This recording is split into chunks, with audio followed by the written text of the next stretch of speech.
অবশ্যই, কেননা আমার শৈশবকাল থেকে বেড়ে ওঠা শহীদ রাষ্ট্রপতি জিয়া রহমানের স্মৃতি নিয়ে। আমি যখন ক্লাস 4-এ পড়ি তখন গণভোট ছিল বাংলাদেশে 1979। সেটার প্রচার অভিযানকে আমি ক্যাম্পেইন করেছি আমার আব্বার সাথে। আমার আব্বা এমপি হলেন প্রথম ধানের শীষে। তা আমার তো বেড়ে ওঠাই হচ্ছে বিএনপি পরিবারে। তা আমি নিজে প্রার্থী ছিলাম জীবনের প্রথম 2018-তে।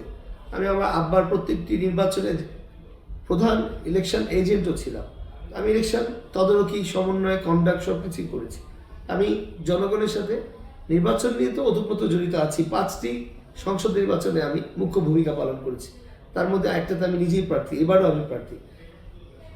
এই জাতীয় নির্বাচনে অংশগ্রহণের মাধ্যমে 13তম সংসদ নির্বাচনে আমার পরিবারের পক্ষ থেকে এটি আমাদের নবম 9th পার্লামেন্ট ইলেকশন।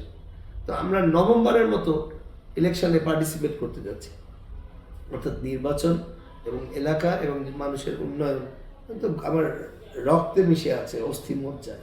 তাই আমার কোনো পার্থক্য দেখছি না দল আমাকে রাখলো না কি করবো। হ্যাঁ, আমার চিন্তা চেতনা সব কিছুই তো আমি বিএনপির সমর্থক। আমি যে শহীদ জিয়ার আদর্শের অনুসারী, দেশনেত্রী বেগম খালেদা জিয়ার আমি আদর্শ অনুসরণ করে কিন্তু কাজ করেছি।